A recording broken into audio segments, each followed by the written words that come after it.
describe your experience at Arizona so far? My experience has been great. I mean, I know a couple of my teammates already, so I feel like I felt really comfortable, especially with the relationship I had with my receiver coach, Coach Bobby Wade. All my brothers welcome me here at Arizona, and I'm grateful to be here, and it's a great opportunity. And ever since I've been out here, it just felt like home. So, it feels great. It feels like I'm not upset. I miss home, but this is my second home, so it's great to be here. Bobby Wade said that he was scouting you and was developing a rapport in the offseason. Can you tell us about that relationship and how it started and how it's grown so far?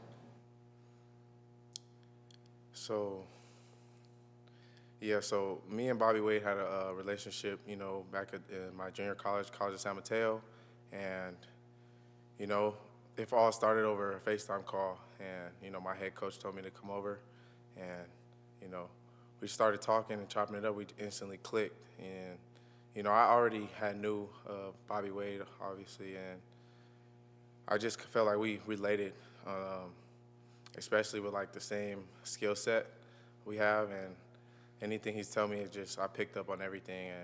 And second time I talked to him, we went out to eat and everything, and kind of just grew our relationship from there. And I just trusted him because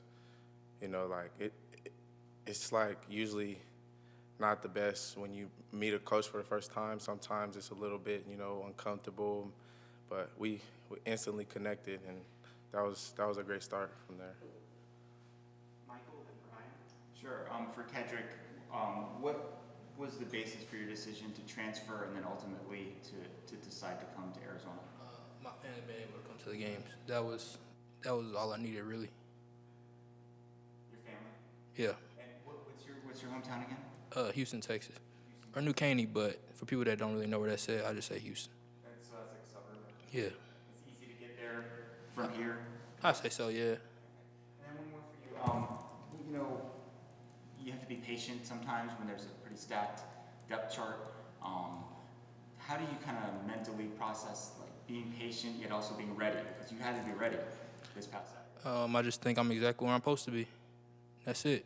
Yeah, next man up mentality. Brian and Troy? Jeremiah, you've been on the punt and the kick return.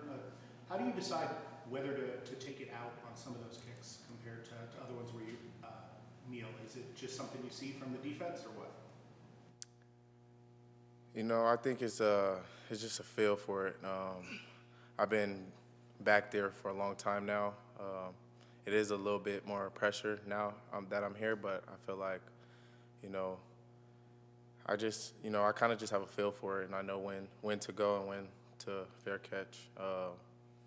Just feeling it, I don't really have the right answer for that, but, I know that when it's right, I'll take the opportunity and go. Is it weird that you have to keep putting on a different jersey? I feel like I just got to do what I have to, for the team. And, I feel like that was the right thing to do. So I went ahead and gone and do that. Troy and Justin? Kedrick, what was that moment like for you, that 56-yard touchdown, your first collegiate touchdown? Amazing. I can't even describe nothing like that, man. That's like first college touchdown. Man, it's nothing like that, man. And then what have you learned from Coach Carter in this, although short amount of time, but just being around him and developing as a running back? Really just football in general. Like, not just what I have, what everyone has, and what part that plays in what I have to do. And what I have to do plays in the part what they got to do. You know what I mean?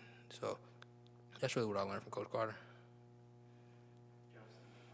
For Jeremiah, Coach Brennan praised your commitment to getting better and your focus. Where does that come from? I'm going to have to shout out my mom for this.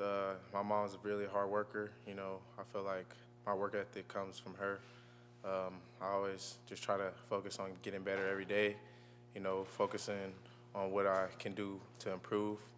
And, I've been through a lot in my life. And, when adversity hits, that's when I'm at my best. So I think that's the big thing. And then why do you think maybe you got overlooked coming out of high school, and what did the JUCO route do for your development? So throughout high school, I wasn't a receiver until about junior, senior year.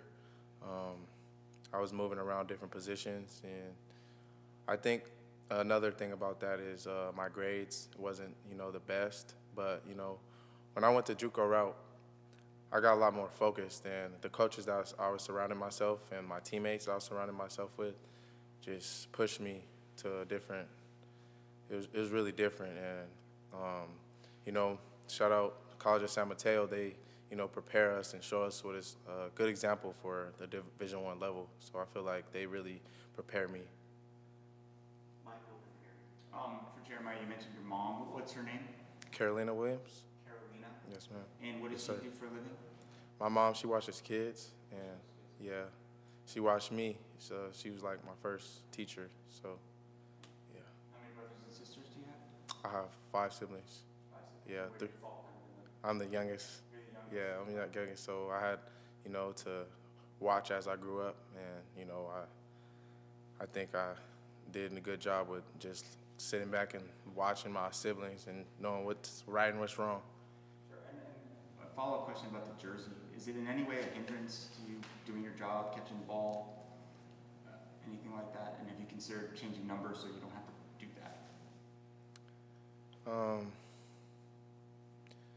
Honestly, if they ask me to put it on again, I'm just gonna do what they're asking me to do. I'm not gonna make too much of a, I just want to play ball and do my job. Aaron in the back. For both of you guys, starting yesterday, they started implementing stadium noise during practice. How have you two been handling that? I don't think it's any hindrance at all, to be honest with you. I just play football. We came up with a system to combat that, so that's what it is. There's no hindrance to it. And I think honestly, it makes it a little bit more fun. Honestly, it doesn't make it any difficult situations for me personally, and then for my teammates. I think it's just getting us prepared for the atmosphere, and it's a great thing. Brian and Michael.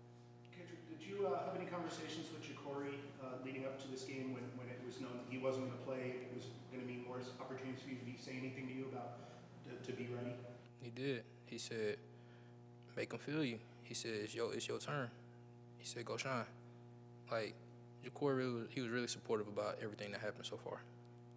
On that play where you were able to outrun them, I mean, do you consider yourself more of that kind of the speed away from guys, or ones that are willing to push through and break tackles? I'm all type of back. I do whatever.